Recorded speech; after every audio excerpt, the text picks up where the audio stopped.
the new Federalist Papers on the Fourth Age of Democracy. This is paper number 5, on the illusion of the indispensable man, in defense of the commons and the wisdom of shared rule, penned by a former witness to power too absolute, too adored, and too unrestrained. Power is a curious flavour. At first, it tastes like approval.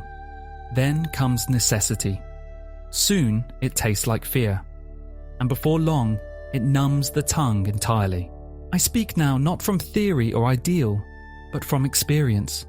I have worn the laurel, heard the crowds chant my name, seen wise men bow and flatter, and watched entire councils shrink into silence for fear of offending a single man.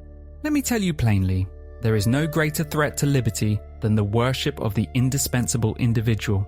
Call him what you like, leader, first citizen, head of state, protector, or by some title of invented divinity, he is still just a man. And when a single man becomes the axis around which a state turns, the state forgets how to walk on its own. The man elevated by the people is not the problem.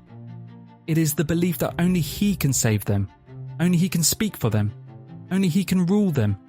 That is the danger. He knows what's best. He's the only one who can fix it. Without him, the country falls. These are not statements of citizenship. They are the whispered lullabies of tyranny. I have seen what happens when the people pour their hope into one vessel. That vessel cracks. And when it does, the shards are not gathered up by philosophers or reformers. They are seized by flatterers, executioners, and thieves. Here is the great paradox. The more power a man gains, the less truth he hears. No one corrects him. No one restrains him. No one dares whisper, "You are wrong." And when no one tells a man he is wrong, he begins to believe he is always right. He believes that compromise is weakness, that law is his servant, that the people are his audience rather than his equals. And then he ceases to be a citizen. He becomes a performer, then a monarch, then a god in his own mirror. By the time the people realize this, they are not free citizens under a ruler.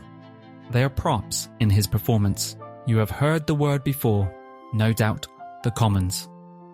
But let me tell you what it truly is. The commons is not just land, or resource, or public square.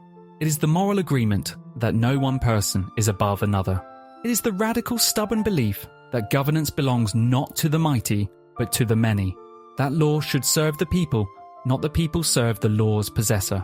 The commons means that wisdom does not flow from a throne, but bubbles up from lived experience. That justice is not delivered from on high, but constructed together, imperfectly, daily, in public view. The commons is not utopia, it is a discipline. It is the work of shared responsibility, and it dies the moment one man claims he is its keeper alone. Some will say, but what if the ruler is good? What if he's wise and kind and just? Let me ask you, how long will he live? And what follows him? A lesser man? A crueler one? A fool with a crown and a grievance? The danger is not the man who rules well, but the system that forgets how to rule without him. Liberty dies not only in chains, but in cheers. In applause that drowns out dissent. In followers who call questions treason. In citizens who prefer being subjects, because it is easier. That is liberty's slow defeat, not by invasion, but by surrender. If I could speak to the young leader rising now, head full of dreams and robes not yet dusty, I would say this: do not mistake the adoration of the crowd for the approval of history. Do not let silence in the council convince you of your genius. Surround yourself with those who will tell you no. And if you ever find yourself thinking, only I can fix this, step down immediately. For the health of a republic lies not in the brilliance of one, but in the wisdom of the many. And those who seek to govern must be reminded daily, you are no more than a steward of what belongs to all. I once believed the state was an extension of the self, that my will and the will of the people were the same. That is the first lie of power. Let the fourth age of democracy be the age in which no man mistakes himself for the republic, where leaders are servants, not saviors, where the commons is sacred and no one is above its law. Let this be the wisdom of our time, that no one is indispensable, that liberty is not granted, it is practiced, and that the future belongs not to the singular voice, but to the orchestra of the commons. Signed, a voice from the mirror, in defense of the people, and in memory of the cost of forgetting them.